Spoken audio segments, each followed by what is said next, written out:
अस्सलाम वालेकुम। आज हम स्टार्ट करने लगे हैं रिएक्शन इंटरमीडिएट्स। रिएक्शन इंटरमीडिएट्स में हम पढ़ेंगे कार्बोकेटाइंस, कार्बोएनाइंस, फ्री रेडिकल्स। इन सब को हम जो है ना वो डिटेल में पढ़ेंगे, जिसके मैं 3 अलग अलग लेक्चर्स बना दूंगा। कार्बोकेटाइन की अलग से वीडियो, कार्बोएनाइन की अलग से, और फ्री रेडिकल्स की मैं अलग से बना दूंगा।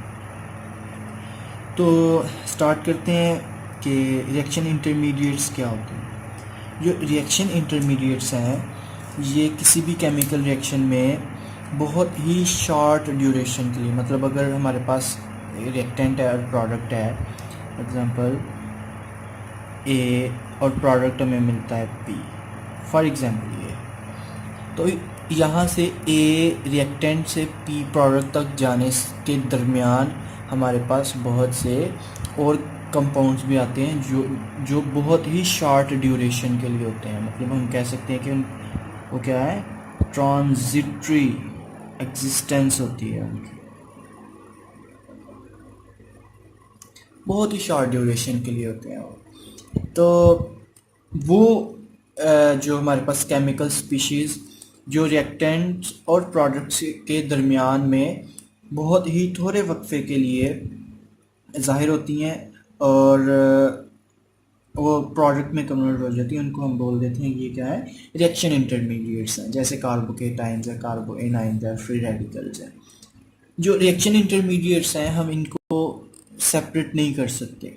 हाँ, चंद एक हैं कुछ जो स्टेबल होते हैं रिएक्शन इंटरमीडिएट्स, कार्बोकेटाइंस और कार्बोएनाइन वगैरह जो स्टेबल होते हैं उनको हम सेपरेट भी कर सकते हैं, उनको एज ए साल्ट भी सेपरेट कर सकते हैं उनको। जब हम एग्जांपल्स पढ़ेंगे इसकी तो उसमें जो है ना हम देखेंगे कुछ एग्जांपल जिनको हम सेपरेट भी कर सकते हैं। तो स्टार्ट करते हैं कार्बोकेटाइन से। कार्बोकेटाइंस को हम इस तरह डिफाइन करते हैं कि ऐसी कार्बन जो ट्राइवेलेंट हो,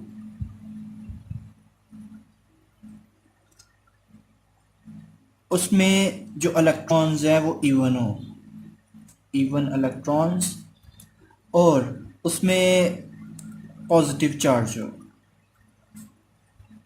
उस पर पॉजिटिव चार्ज हो, उसमें हाइब्रिडाइजेशन जो है वो sp2 हो। तो ऐसी कार्बन जो ट्राइवेलेंट हो, मतलब उसने 3 बॉन्ड बनाए हो, एक बॉन्ड उसका कम हो, उसमें इलेक्ट्रॉन्स जो है वो इवन हो और उस पर पॉजिटिव चार्ज हो, तो इसको हम बोल देते हैं ये क्या है, carbocations. Carbon atom which is trivalent contain an even number of electrons and carries a positive charge, इसको हम बोल देते हैं कि क्या है, कार्बोकेटाइंस। तो इसमें मैंने अब बताया आपको कि इसमें जो हाइब्रिडाइजेशन है वो sp2 होती है। तो ये इसका इंट्रोडक्शन में मैं आपको बता रहा हूँ। इसके बाद अब जो है ना हम इसमें स्टेबिलिटी देखेंगे, इसके बाद इसकी जो है ना हम जनरेशन देखेंगे, और उसके बाद हम इसके केमिकल रिएक्शंस देखेंगे, ये कौन कौन से केमिकल रिएक्शंस देते हैं। तो अगर मज़ीद देखा जाए इसको, कार्बोकेटाइंस को, तो जो कार्बोकेटाइन की हाइब्रिडाइजेशन मैंने बताई sp2 हाइब्रिडाइजेशन होती है। तो जो pz ऑर्बिटल होता है जो अनहाइब्रिडाइज्ड होता है वो क्या करता है, वो किस तरह होता है, जो इसमें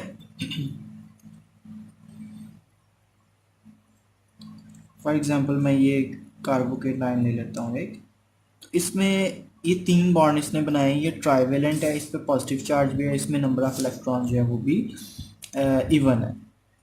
तो जो रिमेनिंग pz ऑर्बिटल होगा वो इसके परपेंडिकुलर होगा। याद रखनी है बात, ये जो है ये हमेशा प्लेनर होता है, ये एक प्लेन में होता है। इसकी नेसेसरी कंडीशन ये है कि जो कार्बोकेटाइन होता है वो हमेशा प्लेनर होता है। अगर प्लेनरिटी इसकी कम हो जाएगी तो जो कार्बोकेटाइन है वो स्टेबल हो जाएगा। और हम यहाँ तक ये भी कह देते हैं कि ऐसे कंपाउंड जो प्लेनर नहीं होते, जिनमें प्लेनरिटी नहीं होती, उनमें कार्बोकेटाइंस नहीं बनते। तो इसके बाद जो है ना हम देखते हैं कि इसमें बॉन्ड एंगल कितना होता है। इसमें आप देख सकते हैं कि इसमें बॉन्ड एंगल जो है वो 120 डिग्री का होगा। और ये है प्लेनर, ट्राइगोनल, कोप्लेनर है ये। ओके, और इसके बाद जो है ना हम देखते हैं इसकी स्टेबिलिटी को, कि इसमें कौन कौन से फैक्टर्स होने चाहिए या क्या खासियत होनी चाहिए इसमें कि कार्बोकेटाइन स्टेबल है और एक कार्बोकेटाइन लेस स्टेबल है। तो देखते हैं इसको। Stability of carbocations.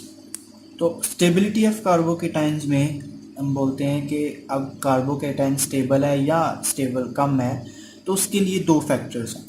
मतलब कि जो कार्बन जिस पे पॉजिटिव चार्ज है उसके साथ जो ग्रुप्स अटैच हैं वो किस तरह के, वो दो तरह के हो सकते हैं। या तो वो होंगे इलेक्ट्रॉन डोनेटिंग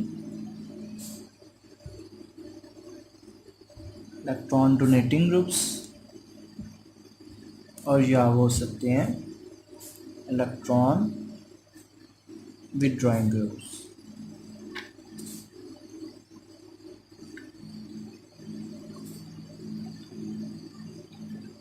मतलब कि ये जो आर ग्रुप है यहाँ पे, या तो ये इलेक्ट्रॉन डोनेट करेंगे इस कार्बन को, या तो ये टाइप हो सकती है ये जो आर ग्रुप है इनकी, या ये आर ग्रुप इस तरह के हो सकते हैं कि ये क्या करें, इलेक्ट्रॉन विथड्रॉ करें इस कार्बन से, इलेक्ट्रॉन जो है वो अपनी तरफ पुश करें। तो इन दोनों केसेस में क्या होता है, जो इलेक्ट्रॉन डोनेटिंग ग्रुप है जब हम इसमें देखते हैं, तो अगर कोई ऐसा ग्रुप कार्बन के साथ अटैच हो जो इस कार्बन को इलेक्ट्रॉन डोनेट करेगा, तो याद रखनी है बात, वो कार्बोकेटाइन स्टेबल होगा। मतलब स्टेबिलिटी इंक्रीजेस।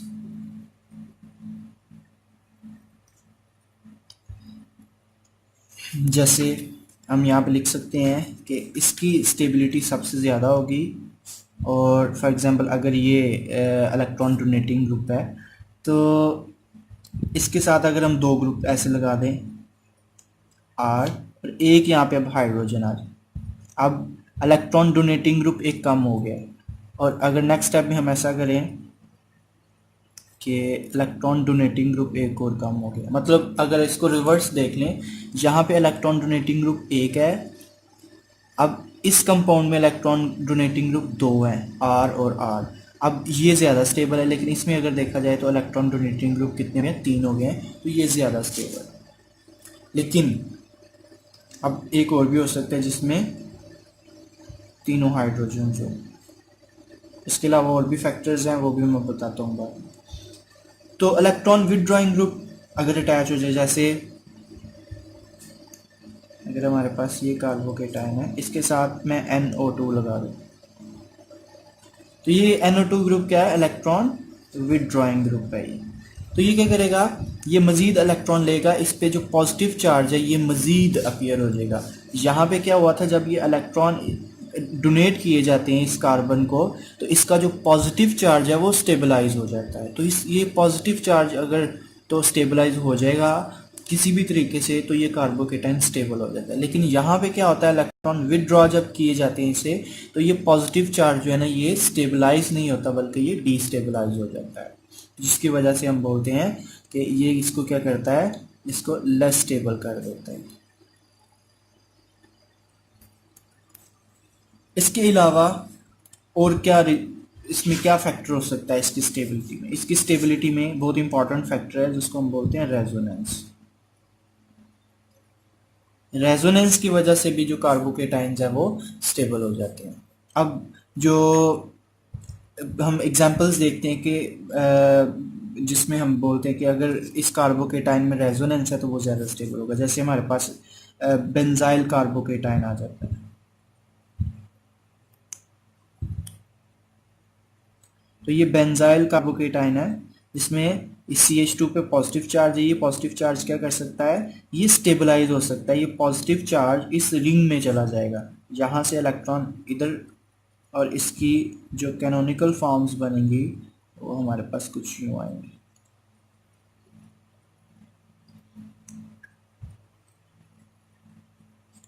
इसके मज़ीद कैनोनिकल, अब ये डबल बॉन्ड इस तरफ चला जाएगा। रेजोनेंस और रेजोनेटिंग स्ट्रक्चर कैसे बनती है इसको भी मैं एक्सप्लेन कर चुका हूँ, ये वीडियो मौजूद है।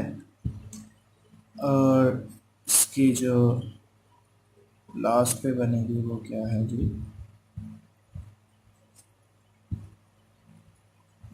और ये डबल बॉन्ड इधर आ जाएगा तो ये दोबारा यही बन जाएगी। तो ये इसकी रेजोनेटिंग स्ट्रक्चर बनी है। और चले मैं इधर बता देता हूँ, जिसकी मोर रेजोनेटिंग स्ट्रक्चर होंगी वो उतना ही ज़्यादा स्टेबल होता है।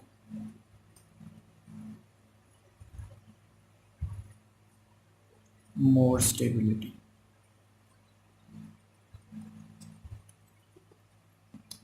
इसके अलावा मैं एक और एग्जांपल देखते हैं, हमारे पास अलाइल रेडिकल भी आते हैं।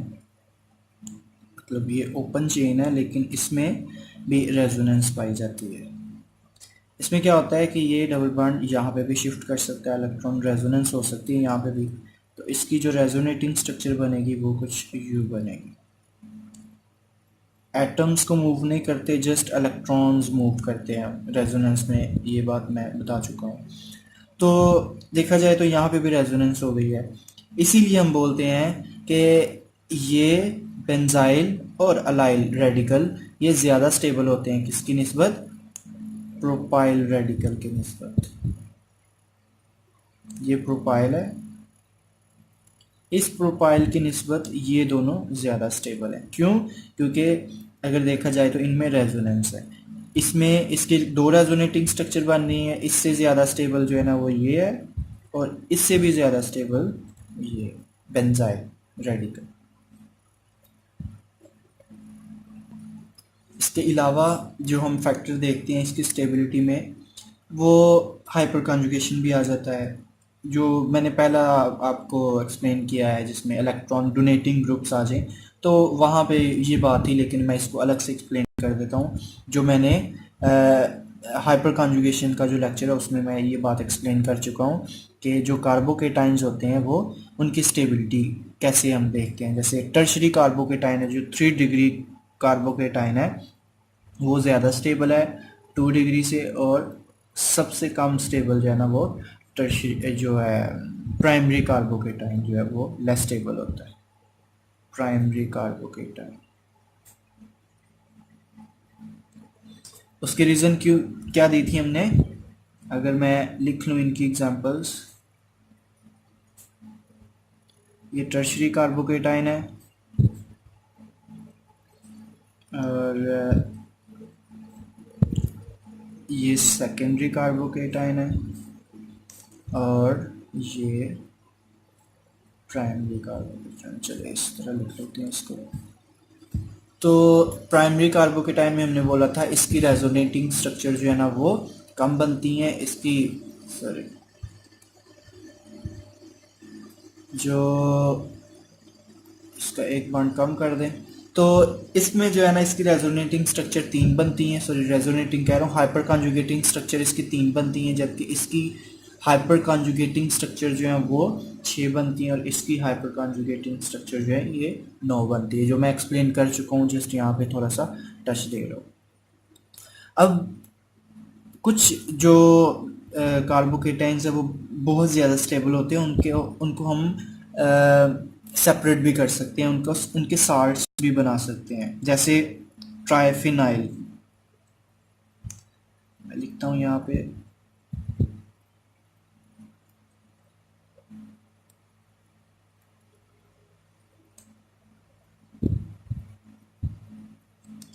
अब ये हमारे पास कार्बोकेटाइन ऐसा है जो कि बहुत स्टेबल है, इसको हम क्रिस्टलाइन भी, इसकी क्रिस्टलाइजेशन भी कर सकते हैं, ये क्रिस्टलाइज आउट भी हो जाता है। और इसको जो साल्ट बनता है वो बनेगा,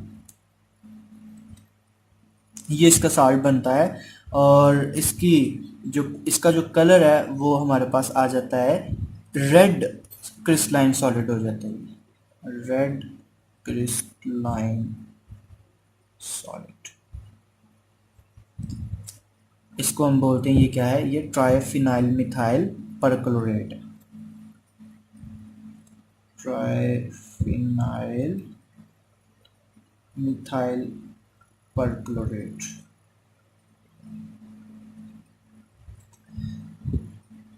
इसके बाद हम ये भी देखते हैं कि अगर हेट्रो एटम आ जाए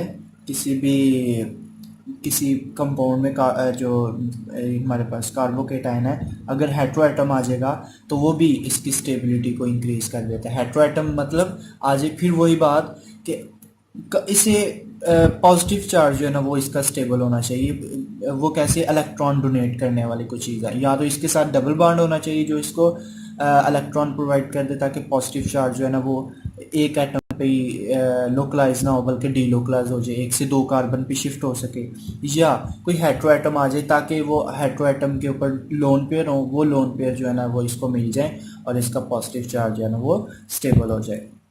तो सिर्फ इसका जो है ना पॉजिटिव चार्ज किसी तरह स्टेबल हो जाना चाहिए। जैसे एग्जांपल मैं आपको बता देता हूँ। अब हेट्रो एटम आ जाए अगर, जैसे ये है हमारे पास एग्जांपल। अब ये कार्बोकेटाइन है, इसके साथ ऑक्सीजन है, ये ऑक्सीजन क्या कर सकती है, इसको अपने लोन पेयर प्रोवाइड कर देगी और इसकी जो रेजोनेटिंग स्ट्रक्चर बनेगी वो कुछ इस तरह बनेगी। अब इसका जो पॉजिटिव चार्ज है वो स्टेबल हो गया है, ये दो एटम्स पे शिफ्ट हो गया, तो इस तरह हम बोल सकते हैं कि ये इसकी स्टेबिलिटी को इंक्रीज कर देगा। अब इसके बाद हम देखते हैं कि इसकी जो जनरेशन है वो कौन से ऐसे रिएक्शंस है जिनमें कार्बोकेटाइन जो है ना वो जनरेट होता है।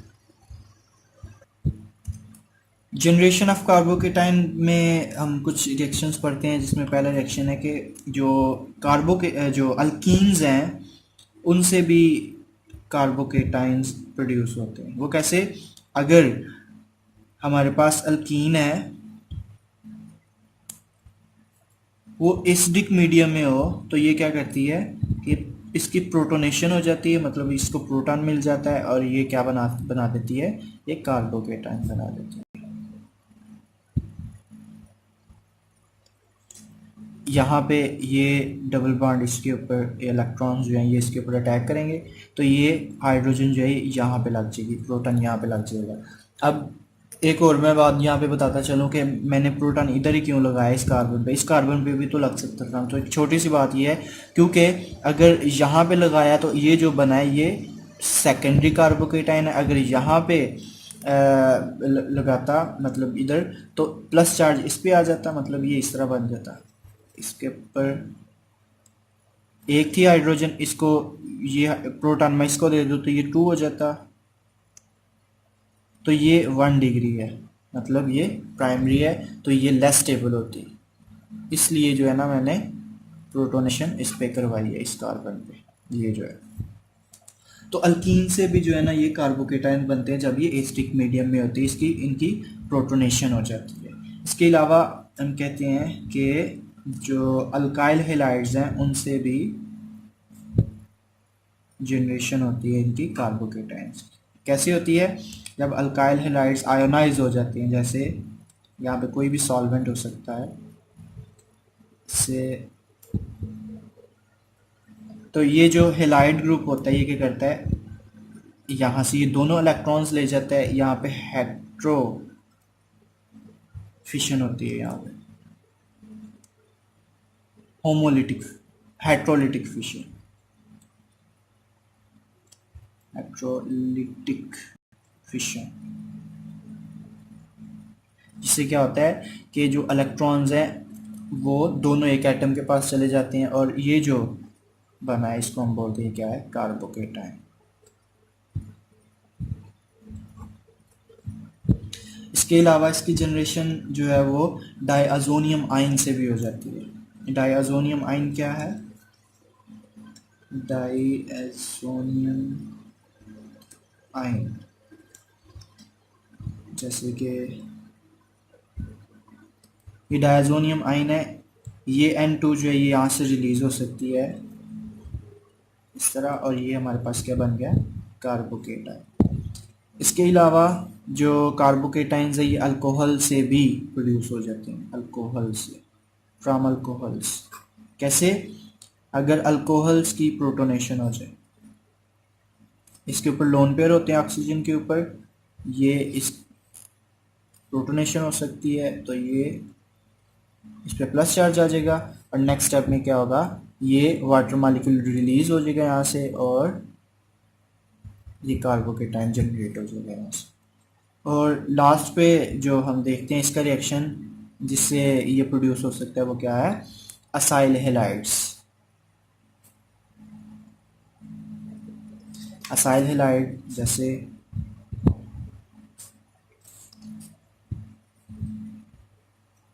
AlCl3, इसमें क्या होता है कि ये AlCl3 जो है यहाँ से क्लोराइड ले लेगा और ये बन जाएगा कार्बोकेटाइन AlCl4-। ये रिएक्शन जो है ना ये हम फ्रीडल क्राफ्ट असाइलेशन में पढ़ते हैं।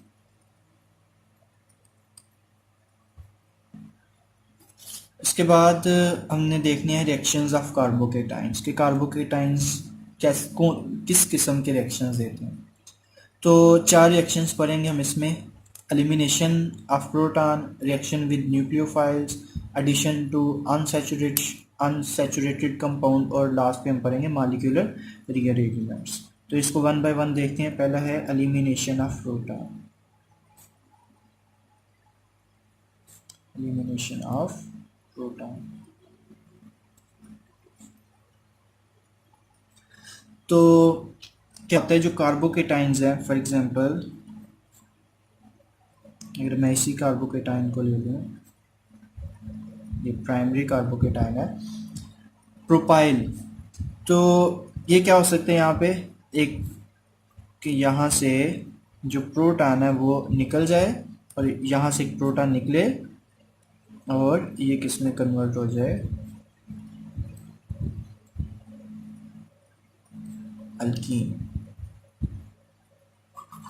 तो ये पहले टाइप का रिएक्शन है इसमें कि जो कार्बोकेटाइंस है वो प्रोटॉन रिलीज करके तो अल्कीन्स में भी कन्वर्ट हो सकते हैं। यहाँ से एक और इसका स्टेप भी हो सकता है कि ये पहले रीअरेंज हो, प्राइमरी से सेकेंडरी में जाए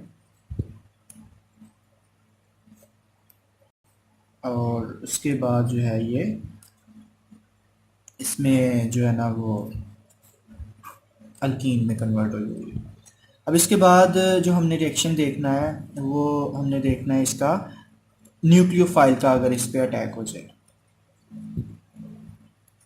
तो जब न्यूक्लियोफाइल का अटैक होता है तो इससे क्या होता है, न्यू बॉन्ड बन जाता है। जैसे अगर मेरे पास ये कंपाउंड है, इसके ऊपर ब्रोमाइड जो है ना वो अटैक कर देता है, तो क्या होगा, ये न्यू बॉन्ड बना लेगा और इससे प्रोपाइल ब्रोमाइड बन जाएगा। और इसके अलावा और क्या हो सकता है कि यहाँ पे रीअरेंजमेंट हो जाए, ये पॉजिटिव चार्ज यहाँ पे आ जाए और जो ब्रोमाइड है वो यहाँ पे लग जाएगा, ये भी पॉसिबल है। और इसके बाद जो थर्ड इसका जो रिएक्शन है वो क्या है कि मॉलिक्यूलर रीअरेंजमेंट, या उससे पहले हम देख लेते हैं addition to unsaturated compound. addition to unsaturated compound, क्या करते हैं, ये जो कार्बोकेटाइंस है ये किसी अनसैचुरेशन जो कंपाउंड्स है उनमें ये ऐड हो जाते हैं और एक नया कार्बोकेटाइन बन जाता है। जैसे फॉर एग्जांपल ये एक अनसैचुरेटेड कंपाउंड है, इसमें डबल बॉन्ड है, तो अगर कार्बोकेटाइन है फॉर एग्जांपल टर्शरी कार्बोकेटाइन है ये हमारे पास, ये क्या करेगा, ये इस पे अटैक करेगा, यहाँ से ये जो पाई इलेक्ट्रॉन्स हैं तो इससे एक नया कार्बोकेटाइन बनेगा। वो कार्बोकेटाइन बनेगा हमारे पास इसी।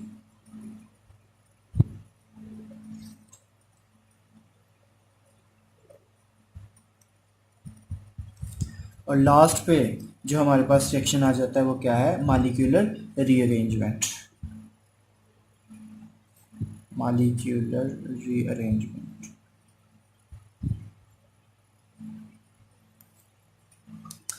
मॉलिक्यूलर रीअरेंजमेंट क्या है कि जो कार्बोकेटाइन है वो रीअरेंज कर लेता है खुद को ताकि ये ज़्यादा स्टेबल हो सके। क्या होगा, ये प्राइमरी कार्बोकेटाइन है, ये प्राइमरी कार्बोकेटाइन क्या कर सकता है, रीअरेंज हो जाएगा और ये सेकेंडरी कार्बोकेटाइन में कन्वर्ट हो सकता है। यहाँ से क्या हुआ है, यहाँ से प्रोटॉन यहाँ पे शिफ्ट हो जाएगा, इसको 1,2 हाइड्राइड शिफ्ट भी बोलते हैं। मतलब कि एक पोजीशन से दूसरी पोजीशन पे जो हाइड्रोजन है वो शिफ्ट हो गया, तो 1,2 हाइड्राइड शिफ्ट। हाइड्राइड शिफ्ट के अलावा अल्काइल शिफ्ट भी हो सकता है, मतलब पूरा का पूरा जो अल्काइल ग्रुप है वो भी शिफ्ट हो जाता है। जैसे एग्जांपल अगर मैं आपको बता दूं, तो अगर हमारे पास ये कार्बोकेटाइन है,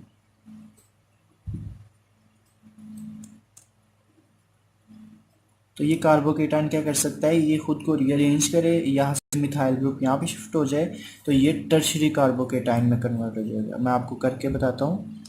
ये मिथाइल ग्रुप यहाँ इस कार्बन पे लगा दें, ये CH था, ये मिथाइल ग्रुप यहाँ पे लगा दें हम, और ये पॉजिटिव चार्ज यहाँ पे आ जाए, तो इसको हम बोल सकते हैं क्या है, अब ये टर्शरी है, ये 2 डिग्री सेकेंडरी से टर्शरी में कन्वर्ट हो गया। तो ये खुद को स्टेबलाइज करने के लिए मॉलिक्यूलर रीअरेंज मतलब रीअरेंज हो जाता है, तो ये भी इसके रिएक्शन में है। तो ये था कार्बोकेटाइन। तो इसके बाद जो है ना मैं कार्बो एनाइंस को भी एक्सप्लेन करूंगा और उसके बाद फ्री रेडिकल्स को भी एक्सप्लेन करूंगा इंशाल्लाह। अल्लाह हाफिज़।